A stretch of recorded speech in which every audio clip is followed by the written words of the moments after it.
Hoje, em especial, eu gostaria de cumprimentar todos aqueles, né, que se reafirmam ou revisitam seus regimes de verdades a partir de vídeos, né, que eu trago, vídeos que não têm pretensão, né, de serem inéditos, mas vídeos que vêm com uma dimensão colaborativa, assumindo duas vértices, né?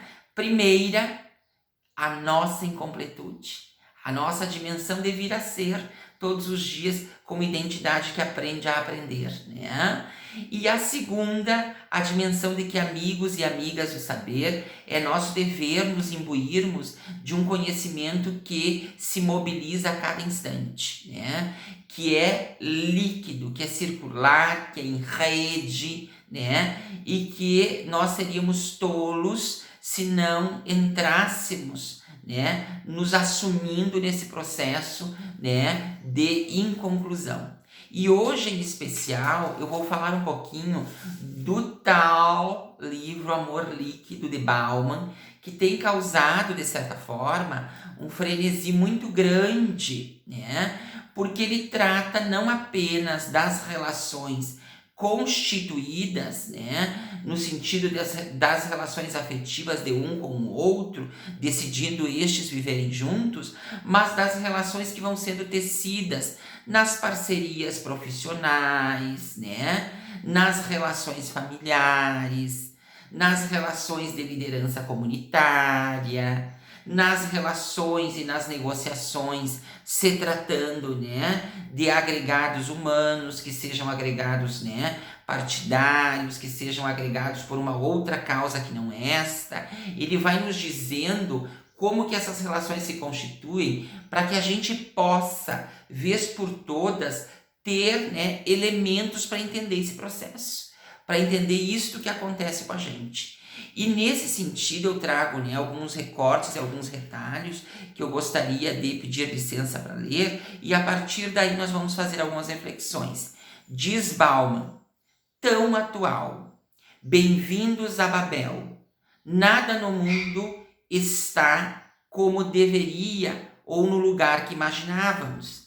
Estamos entre o que deixou de ser e o que ainda não é, no meio do tecido movediço que reage às relações incertas do nosso tempo e no qual estamos inseridos, sobrevive esta tal esperança, né? Então ele diz assim: nunca foi tão atual a teoria da Torre de Babel, né? Que é aquela teoria de uma torre que se desmancha, que vai se desmanchando, né? E vai levando nesse desmanche uma série de valores que naquele tempo não cabiam mais, e a partir daí ela se reconstrói, revestida de outros valores que não aqueles, né? Para dizer para a civilização que é preciso entrar, né, num contexto atemporal de verdades e de certezas que, incertas, vão nos convocar à inconclusão, vão nos convocar à reinvenção, vão exigir que nós tomemos uma posição de alguém que, não pronto, assume o devir. E no livro Amor Líquido, né, tecendo essas considerações, o Bauman traz alguns elementos interessantes. Ele diz assim, né, lá no Amor Líquido, uma das questões que vai atravessar o contemporâneo, né, são as relações descartáveis, que isso não é novidade, né? A gente já vinha da modernidade sólida, atravessado pelas relações descartáveis. Mas agora ele diz que isto é comum, característico, infelizmente, né? E ele avança dizendo, né, vocês viverão por vezes o que nós chamamos de relações de bolso, sem legitimidade, que são aquelas relações que a gente estabelece com alguém, né? E que esse alguém coloca no bolso, ele diz, olha, eu não posso te assumir, olha, você é uma relação paralela, olha, quando eu deixar, né, o outro ou a outra, né, eu vou ver a possibilidade da gente se instituir, né, olha, eu prefiro uma coisa mais discreta, né, e esse discreto está carregado de perversidade, porque o que ele não quer é tomar posição, né, isso serve para as relações e isso serve para as tessituras sociais, né? Quantas pessoas por aí na hora, né, de negociar agregados humanos diz, aguarda um pouquinho, deixa eu verificar, né? Isso se chama relação de bolso, tá? A gente põe no bolso, deixa de molho e vê o que faz cada dia que encontra a pessoa que está no bolso, tá? Então, para a gente entender um pouquinho dessa dinâmica, né? Afetos de ego. O que são afetos de ego? Sem compromisso e com características agressivas. São aqueles afetos que doem, né? Então, assim, pro meu ego é bom, né? É bom que eu seja cortejado e que quanto mais cortejado ou cortejada eu for, menos importância eu dê pro sujeito. Parece uma coisa meio doida, né? Quer dizer, quanto mais cortejado e mais cuidado eu for, mais agressivo, indiferente, ríspido eu serei, porque isto vai aumentar o sofrimento dela em tentar me agradar, ou o sofrimento daquele grupo em tentar me agradar. Quanta gente por aí, né, acha que é a bola da vez, né? E a gente sabe que eles têm, né, ao redor um monte de gente, né, dizendo que aquele sujeito quer ouvir, né? Isso eu falo muito em assessoria. Cuidado com as assessorias. As assessorias lhe matam ou lhe condicionam a uma condição, né, uma ideia icônica. Eles podem lhe colocar no ícone, mas assessorias são aquelas que não dizem o que a gente quer ouvir.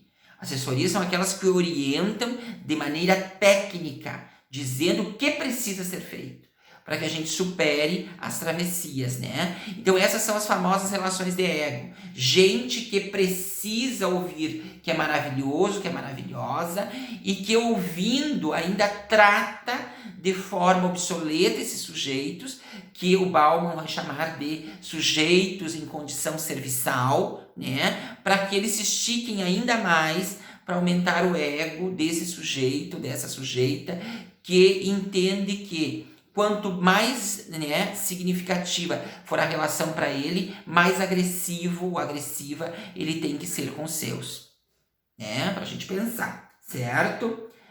Aumentou o amor de consumo, né? Ganhos e contratos. O que é o amor de consumo? Não é aquele amor do presente, aquele é do século passado. O amor do consumo nada mais e nada menos é do que o que eu ganho com você. O que eu ganho com você e o que você ganha comigo, né? E eu vou impor as minhas condições contratuais e você vai impor as suas. E se quiser assim que seja, né? Então, quer dizer, a gente vive essas relações, né? Que parecem que não são socioemocionais, que são relações eminentemente contratuais e, como diz o nosso querido Bauman, né? Relações que instituem nesses acordos perdas e ganhos, o que eu perco e o que eu ganho, qual é o ônus e qual é o bônus. E a gente fica tratado ou tratando uma relação socioemocional como uma relação de consumo. Isto também é característico da pós-modernidade do amor líquido, né? Também maximizou em rede os relacionamentos sexuais temporais de curta duração, ou quase, né, de relações inexistentes, se tratando de vínculo, ou seja, né, ali fala o instinto, ali fala ou ali repousa o instinto. Quantos, né, programas nós temos que a gente baixa no celular e a gente sai para, com perdão da expressão, me perdoem, caçar. A relação é instintiva, né? Nós não desejamos relação vincular, nós não desejamos temporalidade, nós desejamos proliferação do instinto, né? Nós vamos, nesse momento, pôr em repouso a racionalização e, né, numa condição, por vezes, inclusive perigosa, nós nos lançamos pelo aplicativo, né, a tomar uma posição, né, extremamente instintiva. O que eu quero é saciar a minha biologia, custe o que custar. Pode custar o meu nome, pode custar a minha história profissional, pode custar. Então, eu não me importo com isso e me lanço de maneira, né, extremamente agregada a uma conjuntura perigosa, né? Então, essas são as famosas relações de rede, o amor de rede, eles chamam. Põe entre aspas, porque, né, não há nada de afeto ali. Assim, né, uma condição instintiva de ser e estar, né? Discursos falidos de romantismo líquido que na prática não se consagra, né? Aquele casal maravilhoso que a gente acha que é tudo de bom, né? E que a gente, por vezes, inclusive inveja, mas que na verdade eles fazem uma contracenagem social. Inclusive, eles têm um acordo para isso, né? Eles, inclusive, dormem separados, já não mantêm mais relações, né? Não há mais relação vincular, mas há uma preocupação com o social. Então, assim, a gente mantém essa relação social, esse romantismo falido, né? Esse discurso que nem os filhos mais acreditam, né? Mas, né, cada um vai fazer, né, o seu gueto relacional, né? Isso também está muito característico na pós-modernidade. Muitos casais estão optando por essa condição vincular sob pena de não ter que dividir os bens, de não ter que causar um mal-estar na vovozinha que está para morrer, né? De não causar um choque anafilático, né, na família que sempre achou que tudo era perfeito, enfim. Ah? E também traz a ideia de, né, prazer no sofrimento e na escassez do cuidado sentimental.